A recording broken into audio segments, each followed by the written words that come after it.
So to start us off, where is she? There she is. Kathleen Davis. I met Kathleen, gosh, I shouldn't do this because now I'm going to kind of like be required to talk about everybody. But I met Kathleen a couple of years ago during COVID, the start of COVID, 2020. She had just joined WiVLA late 2019. And that's when we did the online, the Zoom readings for the LaPorte Public Library. And so that was when we first met. And then it was a few months later that we got to meet in person downtown at Magpies and Peacocks. So let me put the spotlight on you. There you go. Oh, okay.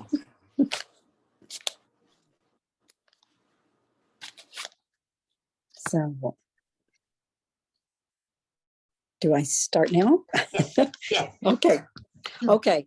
I saw the topic of what if, and I actually wrote something up, and then I signed up to read it. So I've never done this before. So this is the direction of my what if, how it went or where it went. What if I learned about sad, mad, glad early in life? What if I lived in a home that encouraged me to share my feelings calmly, or maybe a little loud or enthusiastically? What if I am safe to speak up and have an opinion? What if I can listen and hear others' views? What if I realize their opinions are theirs and have no reflection on me? What if differences mean open communication to explore and learn? What if hurts are shared and the person is affirmed? What if parents, brothers, and sisters teach each other? What if courage is expressed when someone does something challenging for themselves? What if I can say I need and I am heard? What if mutual solutions are found to meet our needs? What if I have choices? What if I truly enjoy my path? What if I make a mistake or make mistakes? Okay. I see how I hurt others and I change my behavior. What if fun, joy, laughter, relaxing are major parts of my life? What if I'm curious? Some I like, some not so. That's why so many different are made. Everyone is treated well.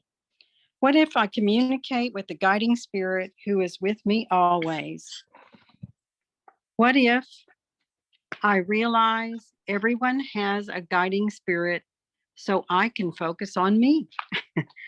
What if I trust, have faith, and I am safe? That's my presentation. Thank you. Thank you. Thank you. And let me let me do what I need to do here.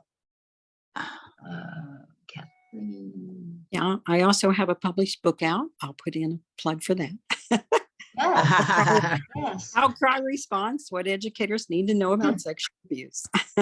Oh, Thank wow. And you still have that in the member directory, right? You have the name of the book in your.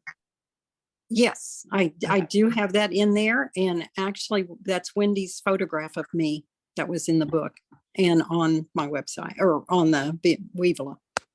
Great. Thank you. Well, not having done this before and probably haven't seen it, it took a little bit of courage to go first. Yeah. So thank you very much. And you should have seen Kathleen at the Haunted Holidays readings.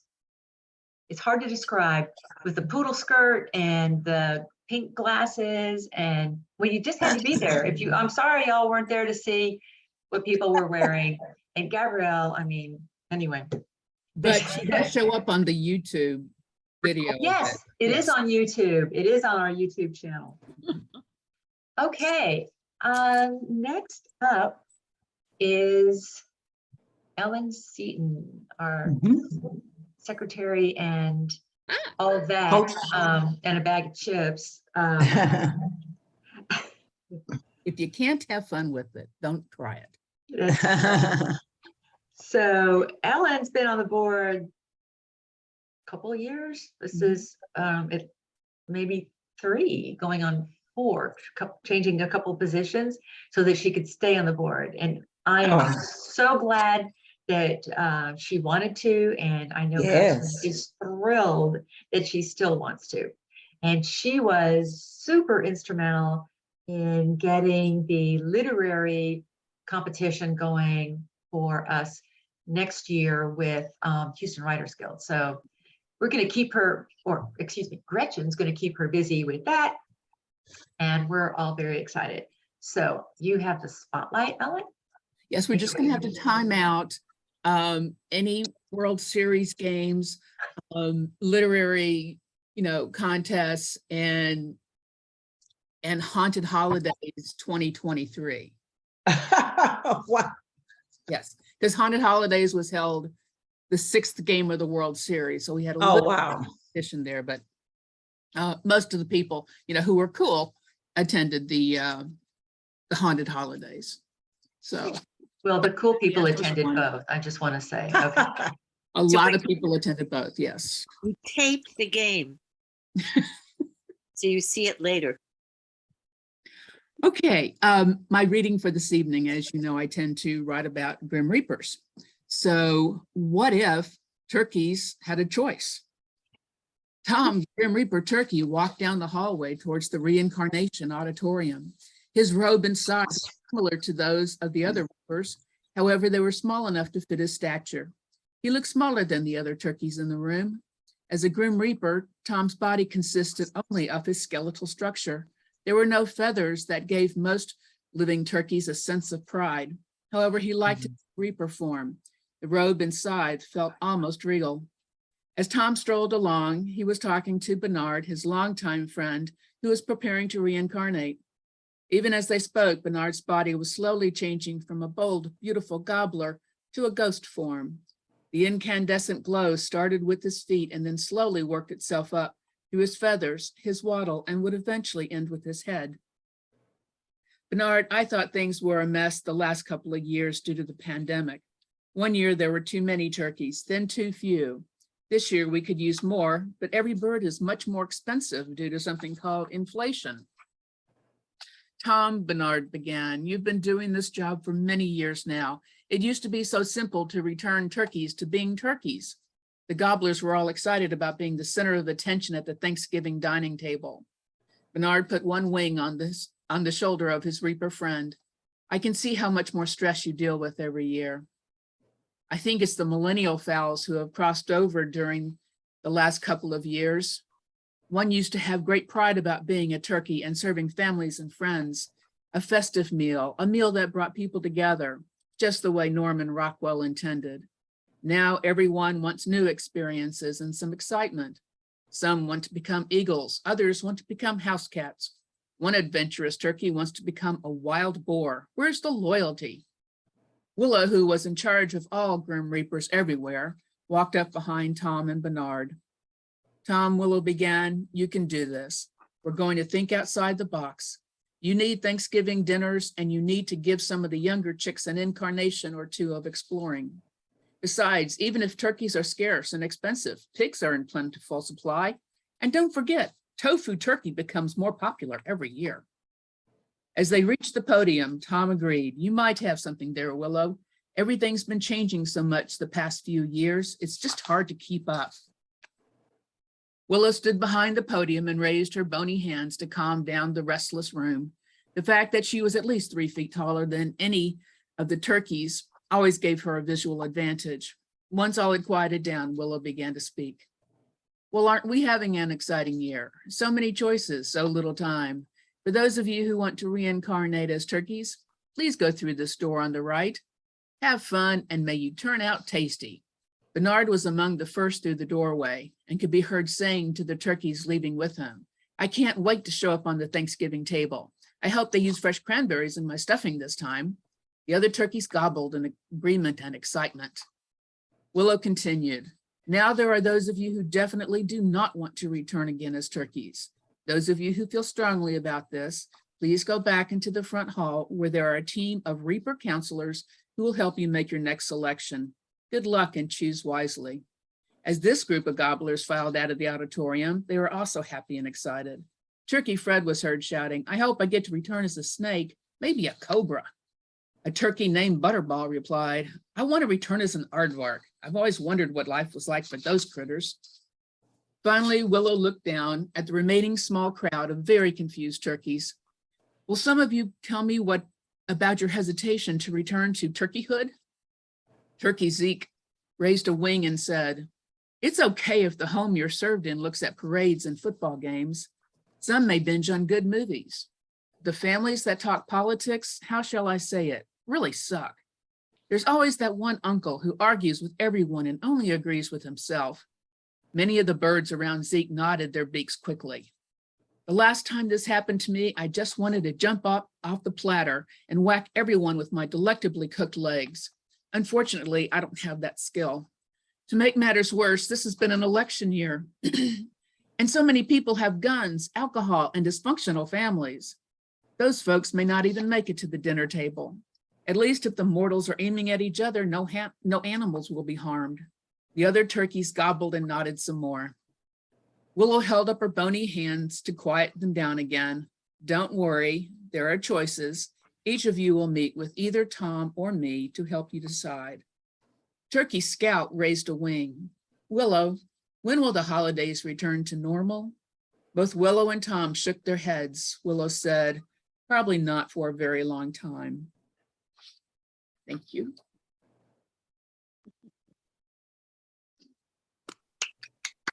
Thank you, Ellen. Thank you. Oh, that was wonderful. Wait, let me, and the hat really, really added to it. You know, if I was going to read this, I had to wear a turkey hat. Yeah. I kind of felt like, you know, I was hearing it right from the turkey's beak. Anyway, next up is Lorette. Lorette. Let me find you. I'm here. Gotcha. Whoops, that's not Lorette. Okay, so I'm having hand-eye coordination issues. Okay. Let me try one more time, Lorette. I know. Yeah, hand-eye coordination. So Lorette was a speaker one month, and then she also did a workshop for us. Is that right? I know about the workshop for sure. And I was so lucky that I got to attend the workshop as the person recording it. And I was just felt so blessed that she chose a couple of my photographs to use in the ekphrastic writing workshop. It was, you know, it's one of those experiences that we encourage you to do. This may be out of your wheelhouse, but it was such an amazing experience. And what you were able to bring out of everyone who attended. The attendees were writing almost full pieces in 8 minutes. It was an amazing thing to see. We are very happy that you have signed up to read tonight. You have been spotlighted and you can start at any time. Well, thank you again for always such a warm welcome. It's really wonderful to be here, and I'm really blessed to be part of this collective, even though I'm not in Texas and I'm far away. So thank you. I've had so much wanderlust the last few years due to COVID and the lockdowns, as well as just some arthritis and surgical issues, and have kind of been stuck close to home for most of the time. And so my what if was about wanderlust, and what if you could just get on a train and go somewhere. And so I found one of my poems about a friend who did that, and I'd like to read it. It's called Play-Doh. It's a prose poem. Coffee with Noah, the last day of fall. He is learning to make kimchi ever since he stopped making cider moonshine in his closet. We talk about our microbiomes, about eating more liver. We talk about caroling for Halloween and not Christmas, amused by the idea of warbling Bela Lugosi is dead in front of retirement centers instead of Joy to the World. Noah gives me a cell phone charm, a tiny Hello Kitty on a camel. It's something I have wanted for a long time. I wished I'd brought the little tub of plasticine from the dollar store that was at home on my desk. We could make blue spaghetti snakes or little bunnies. We talk about how Cormac McCarthy should write short stories, even though he sees no point to them. The shorter the better, I think. Argue for taking that lean language to its logical conclusion. Noah blinks both eyes behind his rimless glasses, considers Cormac flash, worries at a cube of sugar on the saucer with one pointy finger. He asks about Barcelona. I try to express a fraction of what it was like to see Gaudi spires and all those legs of ham. Well, Noah always wanted to hop a freight train and hobo his way across the prairies, and he tells me how he did in June from here to Medicine Hat. I picture him with his diary and a thermos of fermented cabbage tied in the very kerchief now on his head, soaring away in lonely locomotion. I imagine the slow, stumbling stall as the train breaks in Alberta, spilling Noah and his notebook into the night, scattering a fluffle of hairs. Thank you. Thank you. That was wonderful. And that's one thing that's been wonderful, I guess, if you got to find it, the pony is the pandemic gave us Zoom and the ability to be together like this. Otherwise, I don't think I would have ever met you, and that would have been a loss for me. So thank you so much. Thank you so much. The feeling is mutual. Thanks. Let's see if I have the hand-eye coordination to remove the spotlight. Okay. There we are. Got it.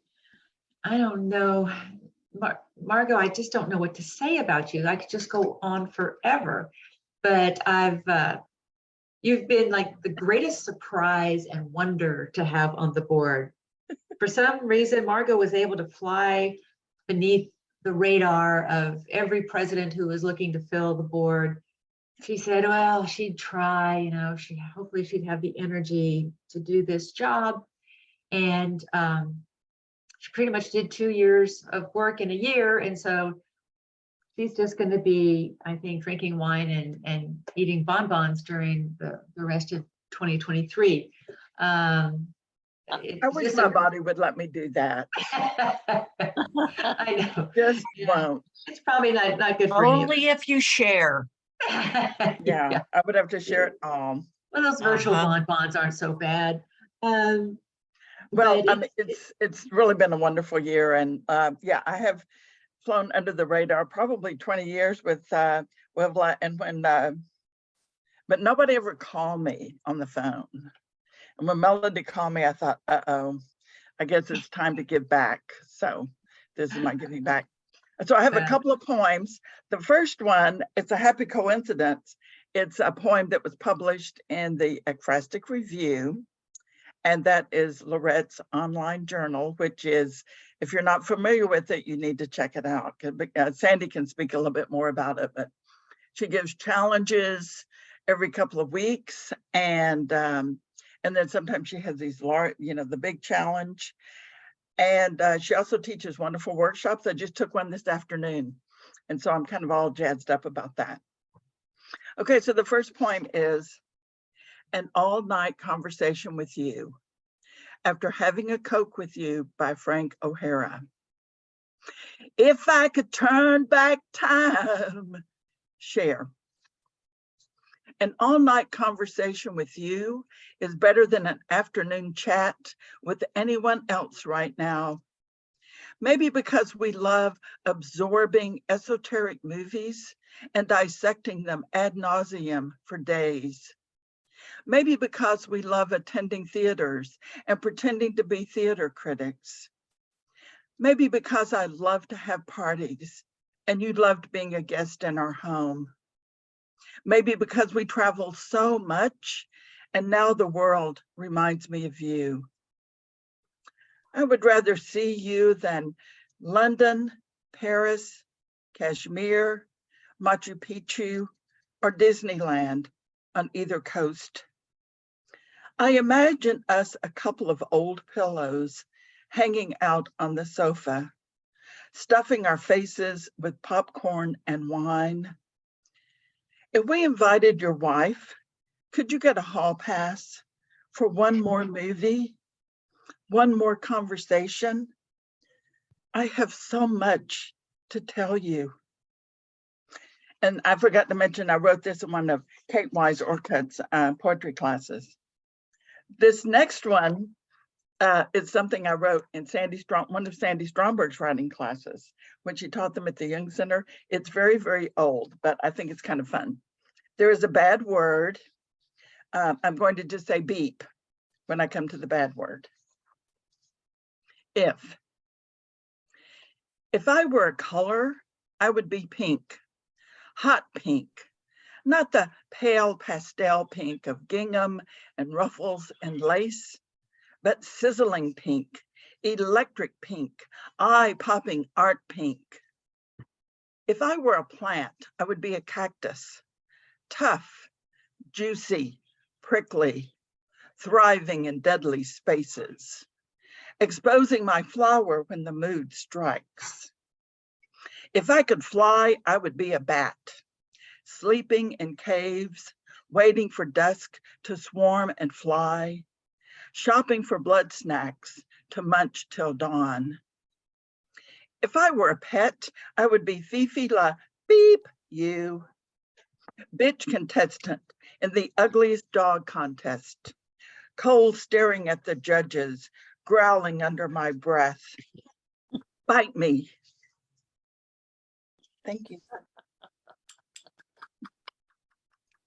Oh, God. Oh, thank you. You know, I just got to say, Margot, I'm still saying boo. You know, oh, you're on mute, dear. I'm reading the Boo story at Two-Headed Dog Friday night. I'll tell you more about it at the end of the meeting. Okay, okay. All right, let me see if I'm any good with the mouse. Speaking of Sandy, where are you? Ah, you're at the very bottom. Okay. And you are on mute, Sandy. Mute. There. There. Oh, it's kind of nice. It tells you to unmute yourself. Thanks to Lorette and Margot for an intro, because I'm going to read one of my ekphrastic poems that appeared recently in the Ekphrastic Review. And this is the artwork, and it was called Time Molt, Tinder by Annalise Giacomides. And when I looked at it, I'm not always good with surreal, but when I looked at it, I just thought this collage was full of noise and color and life. And so, and at the same time, the topic came up for tonight's reading, what if? So I imagined, what if you were all walking by my house and you could look in the window? What would you see? And this was published, I guess about a month ago on the Ekphrastic Review. I've since rewritten it. It was one of the challenges which Lorette puts up bi-weekly. You get a challenge and you have 2 weeks to write a poem and submit it. Then she makes selections anywhere from 10 to 20 people, and it's a wide variety. So interesting to see how everyone responds. And I must quickly make a WiVLA digression, because Joe Zeider and I did a collaboration. Lorette encouraged me to be a guest judge and to choose some WiVLA art. And I am a great admirer of Joe's art, and she had the exhibit at the Jung Center at the same time.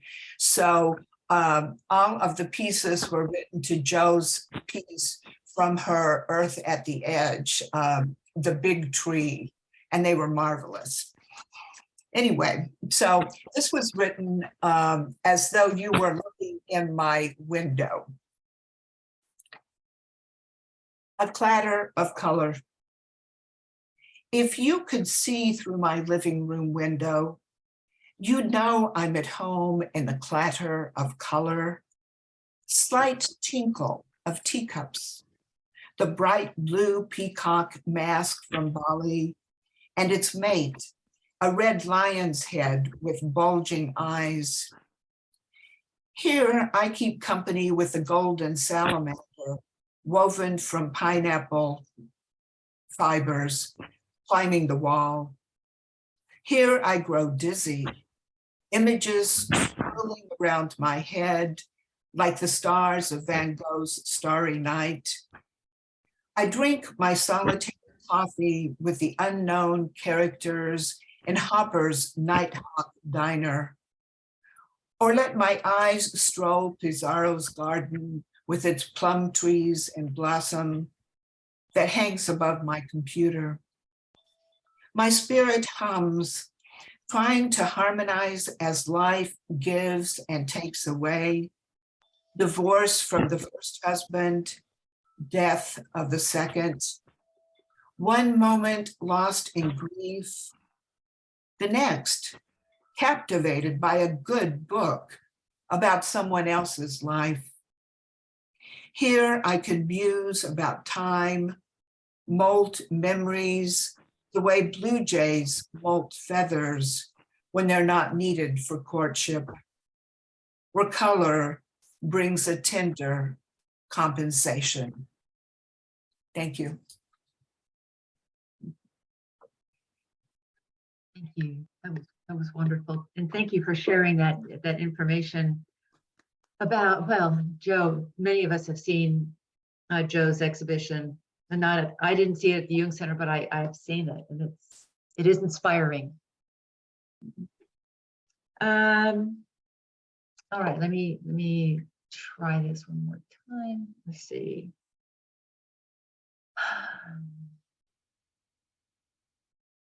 Okay. Next up is Jean King. Okay. Can you hear me?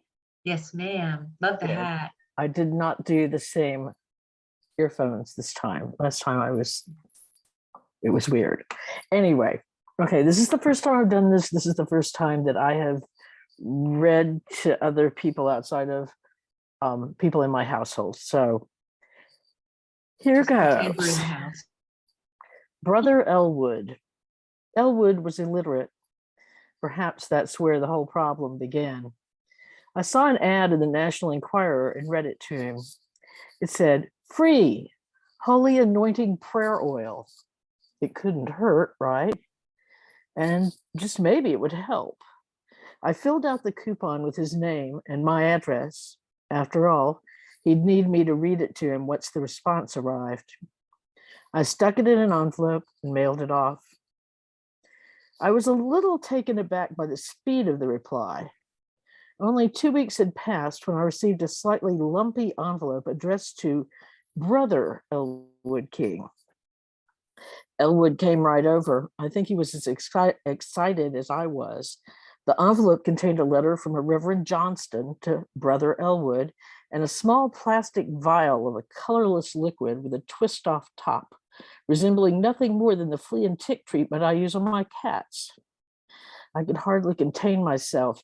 The desire to twist the top off and smell the contents was almost overwhelming. There was a moment when I thought Elwood would use his teeth on it and spill it or swallow it whole. He agreed to let me help him uncork this holy anointing prayer oil. I should let you know, Elwood lost a great deal of his manual dexterity after the accident, but more about that later. We both sniffed at it.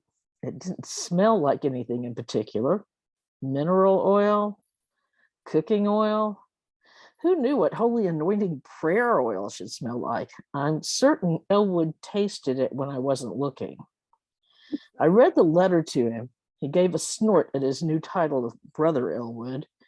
There was a sentence or two on how to use the holy anointing prayer oil, suggestions for how to pray during the anointing, and a much longer paragraph asking Brother Elwood to send a cash donation as soon as possible. It seemed the beneficial effects of the holy anointing prayer oil would be increased exponentially based on the size of this donation. They also offered to send him a holy prayer cap once his donation cleared. Elwood seemed disappointed at this last paragraph. He didn't have any cash. His resources were completely depleted. He hadn't been able to work since the accident. About that accident, it happened a year and a half before, during the week before Christmas. Elwood had been crossing the street. I'm pretty sure he was a little tipsy, or at least he wasn't paying attention. It was twilight, and the car came seemingly out of nowhere. It never even braked. It definitely didn't stop. Maybe the driver was full of holiday spirits as well. Elwood was left lying in the street in a pool of blood until one of the neighbors spotted him. He was rushed to the emergency room. His back was broken. The doctors did their best to repair the damage. He was lucky to be able to walk at all. He stayed with me once he was released from the hospital. I took care of him as best I could until he could move back into his own house. We both had high hopes that the holy anointing prayer oil would help him, even if all it did was boost his spirits. I agreed to help him write a response explaining his condition and his dire financial situation, how hopeless he felt, and how much he was hoping for some relief from all his trials, physical, mental, emotional, and financial. I posted it as soon as it was finished. Once again, the response was rapid. The envelope from Reverend Johnston arrived containing a slightly more demanding letter, again requesting a love offering, a smaller soft envelope containing the holy prayer cap, and a returned self-addressed envelope, which lacked a stamp. The holy prayer cap looked a great deal like a cheap motel shower cap with a large cross printed on the crown. The letter gave instructions to don the holy prayer cap just prior to retiring for the evening. This was to be done every night for a week. And at the end of the week, Elwood was to return the holy prayer cap along with his donation. I helped Elwood modify the holy prayer cap to better fit him. And afterward, I set about drafting a response to the request for money. I explained that Elwood had no money to pay his bills, and he was afraid that if things didn't get better, he might be evicted. He literally had no money and no way to acquire any. I had done all I could.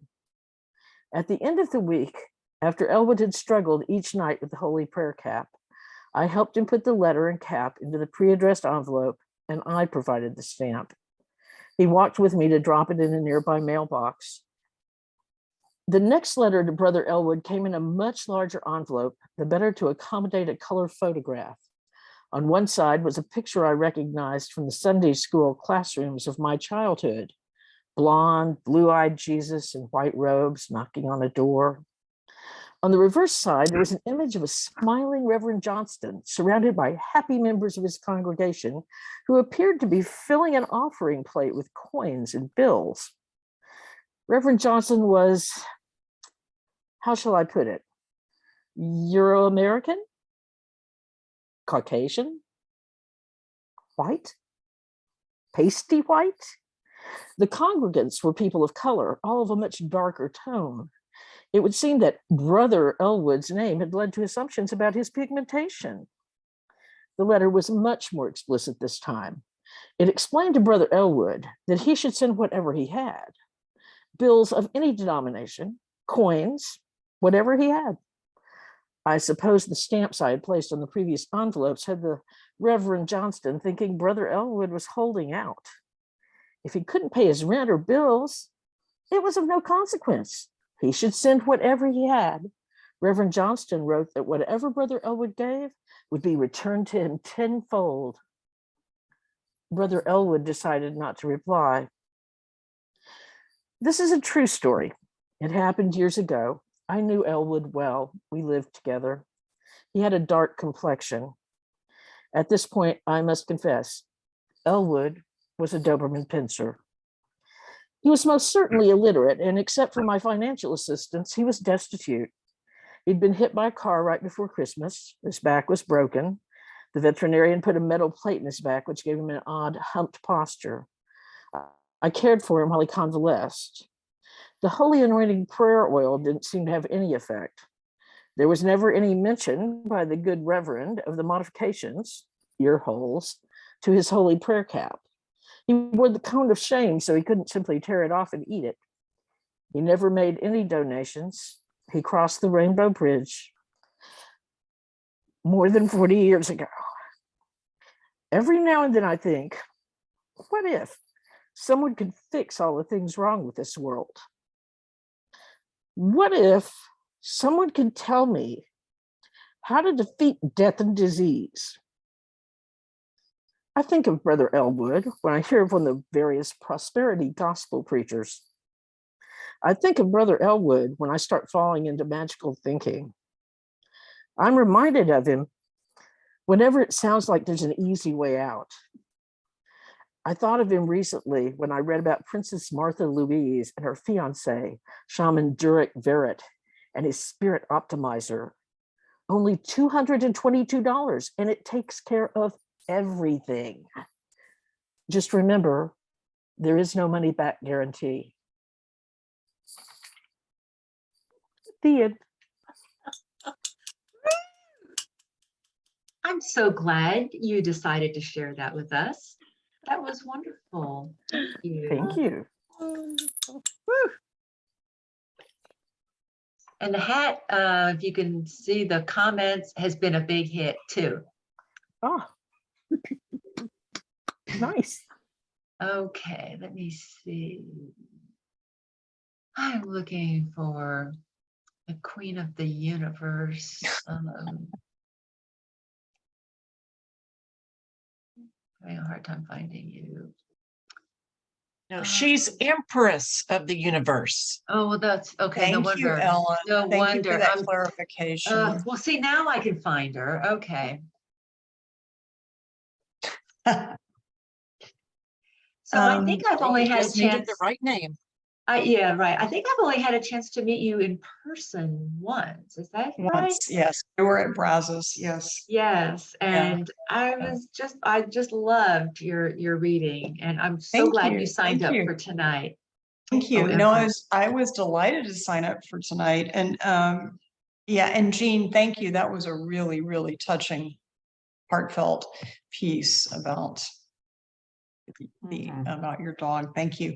Yeah, this prompt is amazing when you think about what if. A lot of my own poems are kind of what if poems. So I went and found, and this is from my first book, Azaleas on Fire, and I have two what if poems. So the first one is called Birthstone, which is a what if I could talk to my parents about my own conception.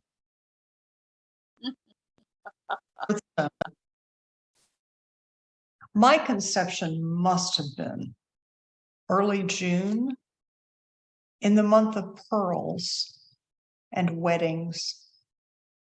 My father said it happened on his birthday.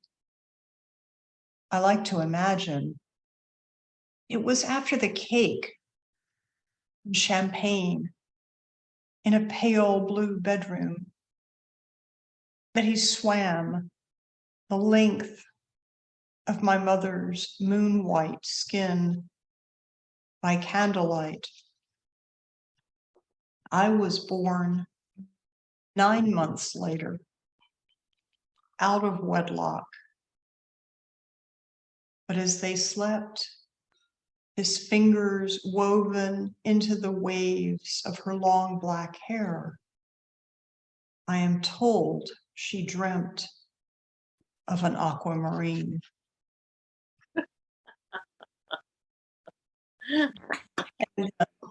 Second and last poem is What If a Ghost Could Speak from the Grave? I'm kind of still back with the Brazos theme of the ghost poems. I write a lot of ghosts or something that inspire me a lot. So this one is called Winter Solstice. There is a silence that circles itself while we sleep. I have learned to keep my secrets deep in the silver veins of ice white marble. I have learned to count my sins on an abacus strung with pearls. Beneath the snow, there are vines. The roots weave through skeletons, wrap themselves around ankle and wrist bones. They make me remember other nights. I am deaf, but I still hear your footsteps. I am mute, but I still repeat your name. The petals of strange flowers sing in your mouth. Perhaps in the spring, sparrows will learn to sing in the blistered throats of bell towers. In the summer, we may pour ourselves out like pale blue sand on a cypress pier, like a sky robbed of its rain. Until then, I wait in this place where Madonnas and martyrs weep among their lilies, where the scent of faded orange blossom is still trying to rise from the whispers of broken families. I remember that my own remains are buried here with a lost bridal veil, buried beneath a trellis that warmer weather will dress in star jasmine and honeysuckle. The stars rise and strike at midnight like countless darts. The moon spills her light like salt in a wound. The air has turned cold. Perhaps the children standing here above my grave will learn how to keep warm, nestling deep into the fur of white animals. Perhaps they will celebrate Christmas. But when all of their churches finally fall, when all of their cities have burned, you will find this poem left for you like a flower hidden in the ashes. Thank you. Wow, thank you. Those were wonderful. Once again, thank you, Gabrielle. Now let me find Jerry. Jerry, yeah. I know I can see her, but okay. There's Jerry. Hey, Jerry? Yeah. Oh, wait, Jerry. Okay, there you go. Jerry lives a short walk from my house. Oh, It's so fun to find how many people live so nearby. So it is nice to have Jerry in the neighborhood. And I'm a fan. I have been so lucky to have been able to record Jerry at least once, maybe twice for the Poetry Month. You just can't believe how special it is to have these one-on-one sessions. And Jerry's were some of the ones where I needed to have a Kleenex nearby. So I'm really pleased that you'll be reading tonight, Jerry. I'm not going to do a reading tonight. In a former life, I was a storyteller. And then I lost all the resonance in my voice, and it's kind of crackly now. But I don't care. So, what if I just have to tell you all. In the fall of 2000, I had signs printed that were like this big and this big, and the only words on them were, "What if?" And I put them on my car.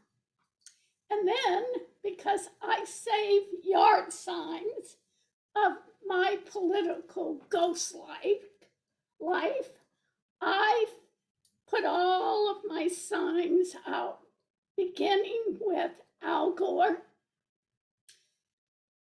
and followed by John Kerry, and then Mr. Obama and Mrs. Clinton, Hillary Clinton, and Biden. And I had what ifs on my yard signs.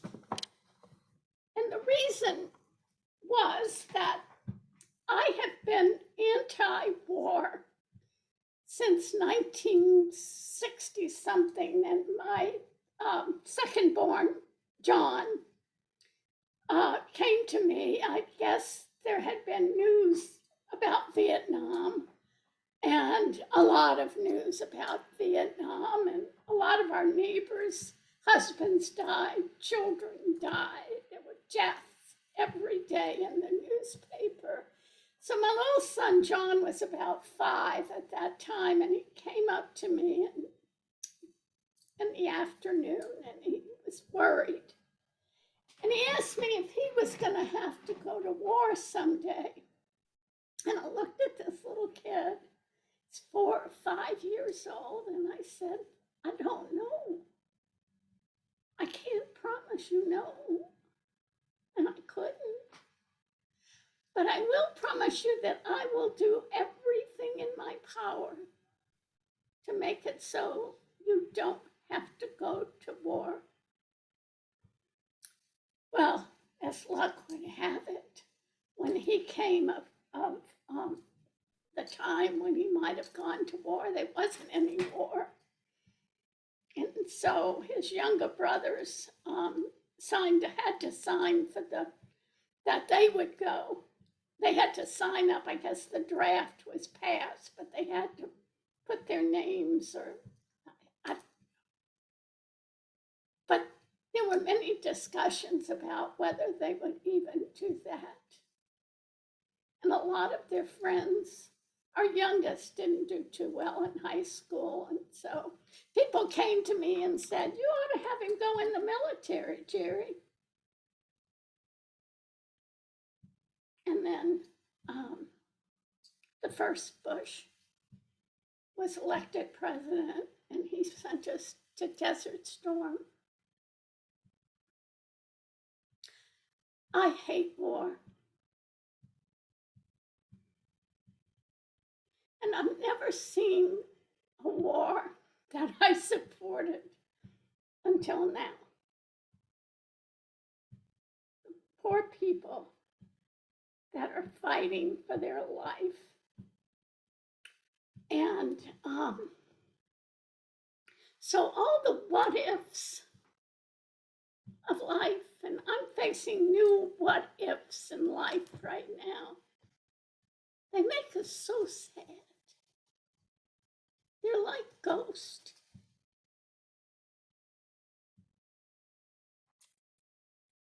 I'm done.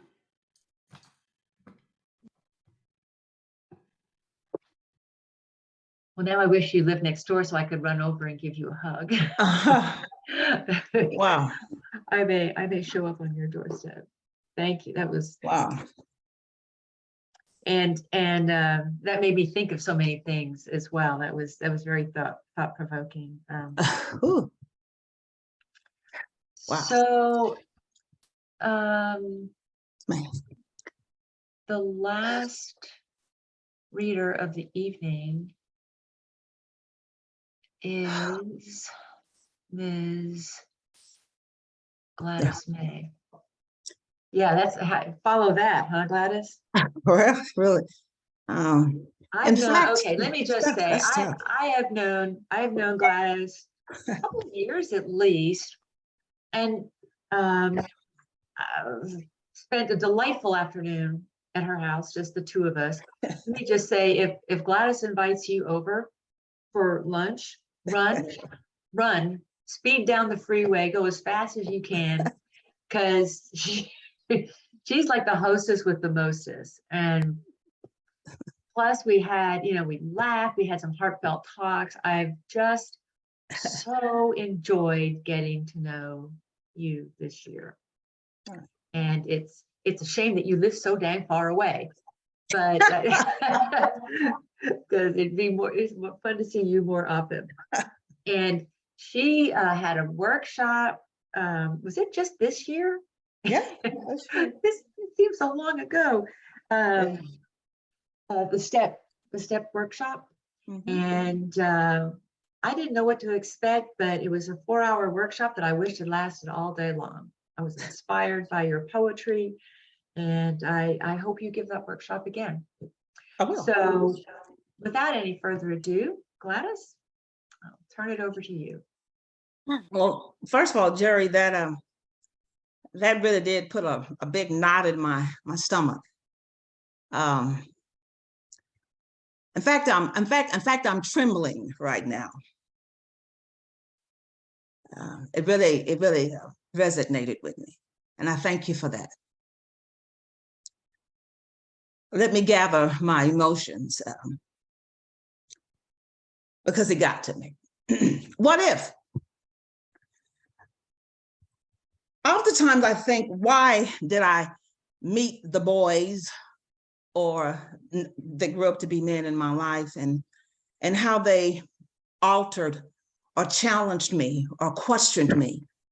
And perhaps if I had been a little bit more confident in who Gladys May Bullock is or was, perhaps I wouldn't have met some of the, then I'm going to say the boys that in my life. Boys and bombs, they both have a certain type of charm. Boys light up your heart with their warm smiles and bright eyes. Bombs keep you mesmerized by its loud and strong songs, but both can cause hurt and pain and may at times be fatal to your health if not handled with care.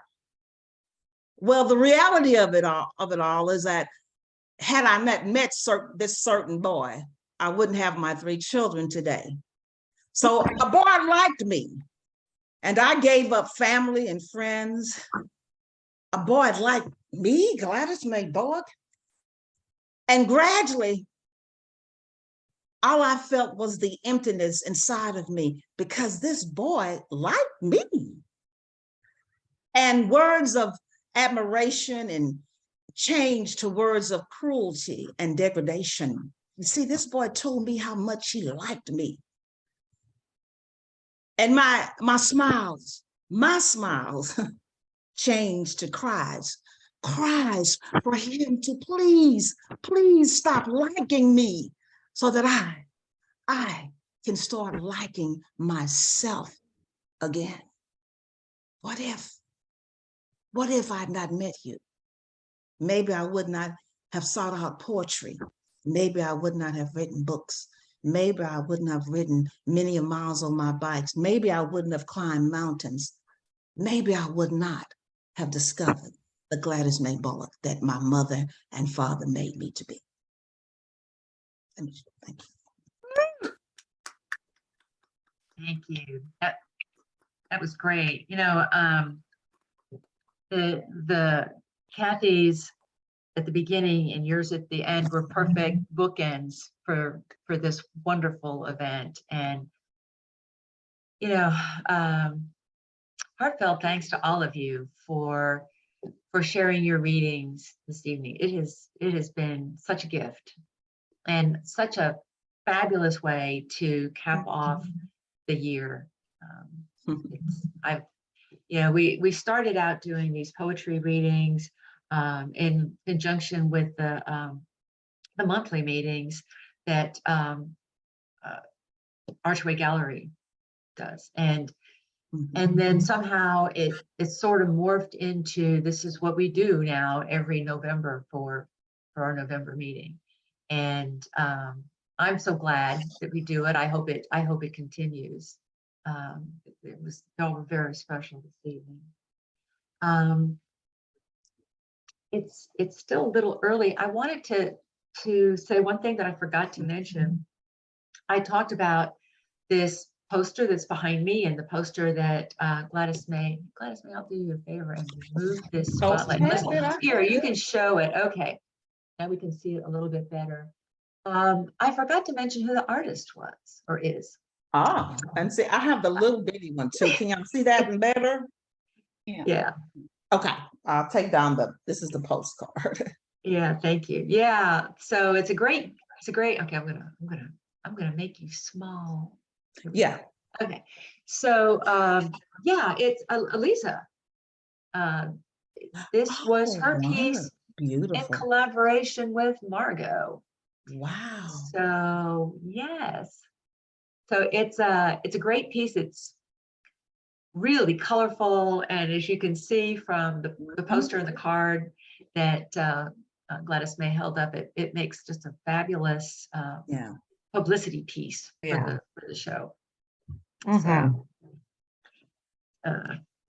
yeah, so now we just need to gather up everything and install this exhibition. Yeah, all right. I know. All right. Well, it has been great to see y'all. Happy Thanksgiving to the stateside people. Thank you very much. Talk with y'all soon. Have a great evening. Yeah, see you on the 11th. Oh no, on the 3rd. Yes. And the 3rd. Yes, The 3rd. That's Good night.